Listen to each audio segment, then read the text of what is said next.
Hello hi ನಮಸ್ಕಾರ ಸ್ನೇಹಿತರೆ, ನಾನು ನಿಮ್ಮ ರಿಚುವಲ್ ಪ್ರಾಪರ್ಟೀಸ್ ಮಹೇಶ್ ಮಾಡುವಂಥ ಅನಂತ ನಮಸ್ಕಾರಗಳು. ನಾಡಿನ ಸಮಸ್ತ ವೀಕ್ಷಕರಿಗೆ ಯುಗಾದಿ ಹಬ್ಬದ ಶುಭಾಶಯಗಳು. ಸ್ನೇಹಿತರೆ, ನಾನು ಚೆನ್ನಾಗಿದ್ದೀನಿ, ನೀವು ಕೂಡ ಚೆನ್ನಾಗಿದ್ದೀರ ಅಂತ ಭಾವಿಸ್ತಾ ಇವತ್ತಿನ ವಿಡಿಯೋ ಶುರು ಮಾಡ್ತಾ ಇದ್ದೀನಿ. ಸ್ನೇಹಿತರೆ, ಇದು 4 ಎಕರೆ 10 ಗುಂಟೆ ಮಾರುವಂಥ ಜಮೀನು. ಇನ್ನು ಇದು ಚಳ್ಳಕೆರೆಗೆ ಕೇವಲ ಒಂದು 12ರಿಂದ 13 ಕಿಲೋಮೀಟರ್ ಆಗುತ್ತೆ ಈ ಜಾಗಕ್ಕೆ.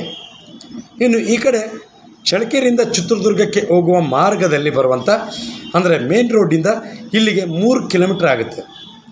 ಇನ್ನು ಈ ಜಮೀನಲ್ಲಿ ಏನೆಲ್ಲ ಉಪಯೋಗಿಸ್ಕೋಬೋದು, ಇದರ ಮಣ್ಣು ಯಾವುದು, ಇಲ್ಲಿ ನೀರಿನ ಸ್ಥಿತಿ ಹೇಗಿದೆ, ನನಗೇನು ಇಷ್ಟ ಆಯಿತು ಏನು ಇಷ್ಟ ಆಗಿಲ್ಲ ಅನ್ನೋದು ಕೂಡ ನಿಮಗೆ ಮುಂದೆ ಸಂಪೂರ್ಣವಾದ ಮಾಹಿತಿ ನೀಡ್ತಾ ಹೋಗ್ತೀನಿ. ಸ್ನೇಹಿತರೆ, ಇದು 4 ಎಕರೆ 10 ಗುಂಟೆ ಮಾರುವಂಥ ಜಮೀನು. ಚಳ್ಳಕೆರೆಗೆ 12ರಿಂದ 13 ಕಿಲೋಮೀಟರ್ ಆಗುತ್ತೆ, ಬೆಂಗಳೂರಿಗೆ 212 ಕಿಲೋಮೀಟರ್ ಆಗುತ್ತೆ, ಚಿತ್ರದುರ್ಗಕ್ಕೆ 20 ಕಿಲೋಮೀಟರ್ ಆಗುತ್ತೆ ಈ ಜಾಗಕ್ಕೆ. ಮೊದಲಿಗೆ ನಾನು ಮಣ್ಣಿನ ವಿಚಾರಕ್ಕೆ ಬರ್ತೀನಿ.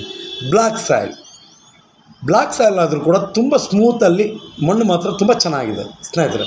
ಇನ್ನು ಅಕ್ಕಪಕ್ಕದಲ್ಲೂ ಕೂಡ ಅಗ್ರಿಕಲ್ಚರ್ ಲ್ಯಾಂಡ್, ನೀವು ನೋಡ್ರಿ ಅಲ್ಲಿ ದೂರದಲ್ಲಿ ಕಾಣಿಸ್ತಾ ಇದೆಯಲ್ಲ, ಎಲ್ಲವೂ ಅಗ್ರಿಕಲ್ಚರ್ ಲ್ಯಾಂಡೇ, ಸುತ್ತಲೂ ಅಗ್ರಿಕಲ್ಚರ್ ಲ್ಯಾಂಡೇ.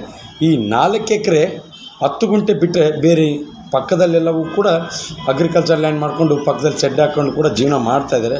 ನಿಮ್ಗೆ ಅಲ್ಲಿ ದೂರದಲ್ಲಿ ಕಾಣಿಸುತ್ತೆ ಒಂದು ಶೆಡ್ಡು, ಅಲ್ಲೆಲ್ಲ ಅಡಿಕೆ ಹಾಕಿದ್ದಾರೆ.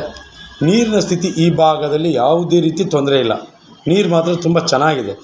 ಕೆಲವು ಕಾರಣಾಂತರಗಳಿಂದ ಈ ಜಮೀನನ್ನು ಉಳುಮೆ ಮಾಡದೆ ಈ ರೀತಿ ಬಿಟ್ಟಿದ್ದಾರೆ, ಅದು ಹೊರತುಪಡಿಸಿ ಬೇರೆ ಯಾವುದೇ ರೀತಿ ಸಮಸ್ಯೆ ಇಲ್ಲ. ಕೆಲವೊಂದು ಸಾರಿ ಈ ರೀತಿ ಜಮೀನಿರೋದಕ್ಕೆ ಏನಾದರೂ ಸಮಸ್ಯೆ ಇದೆಯಾ ಅಥವಾ ಕೋರ್ಟು ಕಚೇರಿ ಆ ಥರ ಅನುಮಾನ ಬರೋದು ಸಹಜ. ಆದರೆ ಆ ಥರ ಯಾವುದೇ ಸಮಸ್ಯೆ ಈ ಭೂಮಿಗೆ ಇಲ್ಲ. ಪ್ಯೂರ್ ಬ್ಲ್ಯಾಕ್ ಸಾಯಿಲು, ತುಂಬ ಚೆನ್ನಾಗಿದೆ ಮಣ್ಣು. ಇಲ್ಲಿ ನೀರಿನ ಸ್ಥಿತಿ ಕೂಡ ಚೆನ್ನಾಗಿದೆ ಈ ಭಾಗದಲ್ಲಿ. ನೀವು ಒಂದು ಸಾರಿ ಸ್ಥಳಕ್ಕೆ ಭೇಟಿ ಕೊಟ್ಟಾಗ ಎಲ್ಲವೂ ಕೂಡ ನಿಮಗೆ ಗೊತ್ತಾಗುತ್ತೆ. ಜೊತೆಗೆ ನೀವು ಯಾವುದೇ ಒಂದು ಜಮೀನನ್ನು ಪರಿಶೀಲನೆಗೆ ಬಂದಾಗ ದಯವಿಟ್ಟು ಅರ್ಧ ಗಂಟೆ ಅಲ್ಲಿ ಟೈಮನ್ನು ಸ್ಪೆಂಡ್ ಮಾಡಿ. ಜೊತೆಗೆ ಅಕ್ಕಪಕ್ಕದಲ್ಲಿ ಯಾವ ಬೆಲೆಗೆ ಇದು ಜಮೀನು ಮಾರಾಟ ಆಗ್ಬೋದು ಅನ್ನೋದನ್ನು ಕೂಡ ನೀವು ತಿಳ್ಕೊಳ್ಳಿ. ಯಾಕೆಂದರೆ ಇತ್ತೀಚಿನ ದಿನಗಳಲ್ಲಿ ಅದು ವರ್ತಿರಲ್ಲ ಇಷ್ಟೊಂದು ಬೆಲೆ ಅಂತ. ಆದರೂ ಕೂಡ ಕೆಲವೊಂದಿಷ್ಟು ರೇಟ್ ಹೇಳ್ಬಿಡ್ತಾರೆ ಜನಗಳು, ಅಷ್ಟು ಹೋಗುತ್ತೆ ಇಷ್ಟು ಹೋಗುತ್ತೆ, ಅವೆಲ್ಲ ಸುಳ್ಳು. ಆ ಸ್ಥಳಕ್ಕೆ ನೀವು ಪರಿಶೀಲನೆಗೆ ಅಂತ ಬಂದಾಗ ವಿಚಾರಿಸ್ಕೊಳ್ಳಿ. ನೀರಿನ ಸ್ಥಿತಿ ಚೆನ್ನಾಗಿದೆ, ಜೊತೆಗೆ ಜನರಲ್ ಪ್ರಾಪರ್ಟಿ, ಯಾವುದೇ ರೀತಿ ತಂಟೆ ತಕರಾರು ನೋಡಿ. ನಿಮಗೆ ಪಕ್ಕದಲ್ಲಿ ಅಗ್ರಿಕಲ್ಚರ್ ಲ್ಯಾಂಡ್ ಎಷ್ಟು ಚೆನ್ನಾಗಿದೆ ಅಂದರೆ ನಿಮ್ಗೆ ಇಲ್ಲಿ ಬೋರ್ ಇರೋದು ಎಲ್ಲವೂ ಗೊತ್ತಾಗುತ್ತೆ. ವಿದ್ಯುತ್ ಸಂಪರ್ಕ ಕೂಡ ಇದೆ ಈ ಜಮೀನಿಗೆ. ಯಾವುದೇ ರೀತಿ ನೀವು ವಿದ್ಯುತ್ ಸಪ್ರೇಟಾಗಿ ತಗೊಳ್ಳೋಂಥ ಅವಶ್ಯಕತೆ ಇಲ್ಲ. ಇನ್ನು ಜನರಲ್ ಪ್ರಾಪರ್ಟಿ, ಮಣ್ಣು ಬ್ಲ್ಯಾಕ್ ಸಾಯಿಲು, ನೀರಿನ ಸ್ಥಿತಿ ಅಂತೂ ತುಂಬ ಚೆನ್ನಾಗಿದೆ.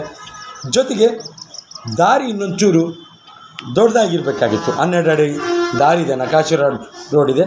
ಇನ್ನೊಂದು ಸ್ವಲ್ಪ ದಾರಿ ತುಂಬ ಇಂಟೀರಿಯರ್ ಆಯಿತು ಅಂತ ನನಗನ್ನಿಸ್ತು, ಅದೊಂದು ಇಷ್ಟ ಆಗಲಿಲ್ಲ. ಇನ್ನು ನೋಡಿ 1 ಎಕರೆ 12.5 ಲಕ್ಷ, 12ರಿಂದ 12.5 ಲಕ್ಷ ಫೈನಲ್ ಆಗುತ್ತೆ. ಯಾವುದೇ ರೀತಿ ತೊಂದರೆ ಇಲ್ಲ, ನೇರವಾಗಿ ಓನರ್ ಇರ್ತಾನೆ, ನೀವು ಓನರ್ ಹತ್ರನೇ ವ್ಯವಹಾರ ಮಾಡ್ಬೋದು.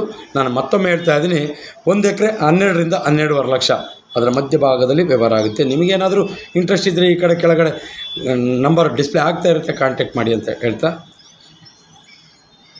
ವಿಡಿಯೋ ನೋಡಿದ ಪ್ರತಿಯೊಬ್ಬ ಪ್ರೇಕ್ಷಕನಿಗೂ ನನ್ನ ಹೃದಯಪೂರ್ವಕ ವಂದನೆಗಳನ್ನು ತಿಳಿಸ್ತಾ ಇವತ್ತಿನ ವಿಡಿಯೋ ಮುಗಿಸ್ತಾ ಇದ್ದೀನಿ. ಜೈ ಹಿಂದ್, ಜೈ ಕರ್ನಾಟಕ ಮಾತೆ.